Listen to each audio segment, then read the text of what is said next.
Marami man ang tumutol sa pagdaragdag ng Enhanced Development Cooperation Agreement site sa bansa, ay natuloy pa rin ito.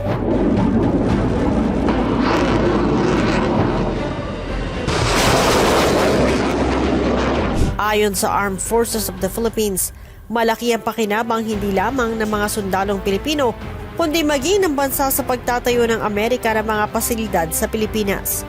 Ang unang 5 EDCA sites ay ipinwesto sa Antonio Bautista Air Base sa Palawan, Basa Air Base sa Pampanga, Benito Ebuen Air Base sa Cebu, Fort Magsaysay sa Nueva Ecija at Lumbia Airport sa Cagayan de Oro.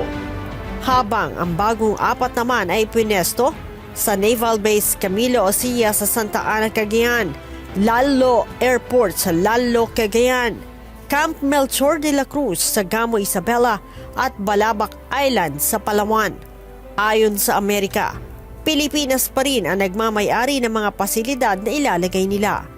Gagamitin lang aniya ito ng mga sundalong Amerikano na nagsasanay sa bansa.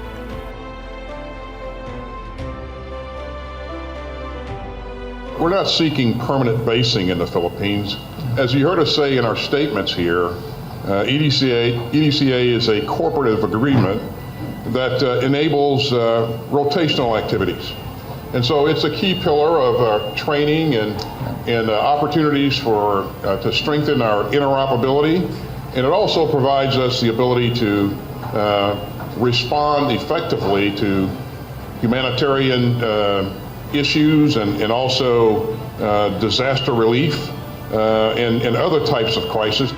Pero nagbabala ang China na dahil sa bagong EDCA sites ay baka madamay umano ang Pilipinas sa potential na military conflict sa Taiwan Strait.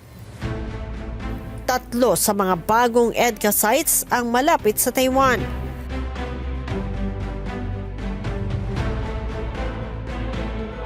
Ayon kay Pangulong Ferdinand Marcos Jr., hindi gagamitin ang EDCA sites sa pag-atake sa kanino man, kundi para lamang palakasin ang depensa ng bansa.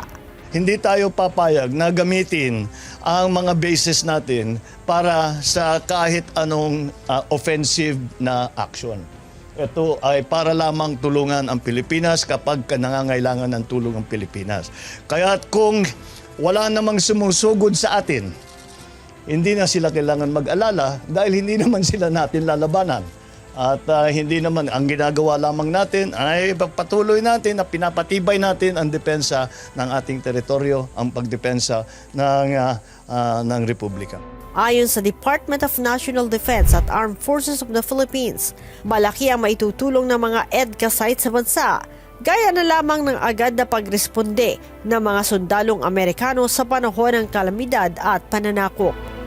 We can use this jointly only for emergency purposes, meaning if there could be a strong typhoon, a calamity, or when there is an actual aggression, because this is under the ambit of the Mutual Defense Treaty. So these are the considerations, and these facilities will remain to be our property.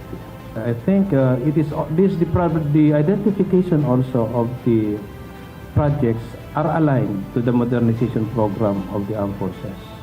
Sa ngayon, nagpapatuloy ang pagsasanay sa pagitan ng sundalong Amerikano at Pilipino, at isa dito ang tinawag na COPE Thunder 2023 o Air Force to Air Force exercise. Ayon sa Philippine Air Force, nasa 10 klase ng air assets ng US ang kasali sa pagsasanay, kabilang ang F-22 Raptor ng US Air Force. To hone our expeditionary skill set and to become more interoperable. Of course, our bigger strategic goal is to keep our Indo-Pacific region open and free.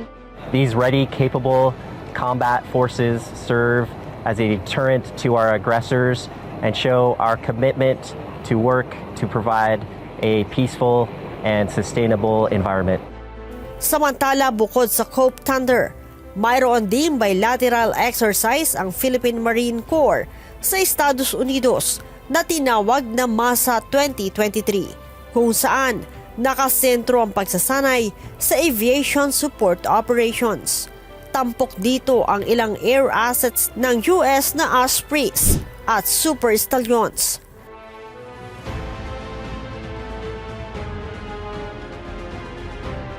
Sa kabila ng pagdami ng presensya ng US military aircraft sa bansa, sinabi ng Armed Forces of the Philippines na hindi daw ito dapat na ikabahala dahil bukod sa cover daw ito ng diplomatic clearance ay mahigpit din daw nilang binabantayan ang mga pagsasanay sa bansa.